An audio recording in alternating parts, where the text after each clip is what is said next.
Okay, hi guys, I'm going to show you the strategy that we're using for math currently. So now we're doing 2-digit times 1-digit multiplication. So the factor 45 is broke into easier numbers to solve, so we're going to break it into 40 and 5. So we're putting it in expanded form. The other factor 7 is going to go on the side, so we'll break this apart.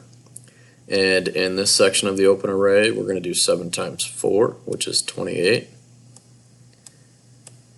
And then add in our zero placeholder to get 280. Then we're going to do 7 times 5, which would be 35. And then we're going to take these two products and we're going to add them together. So 280 plus 35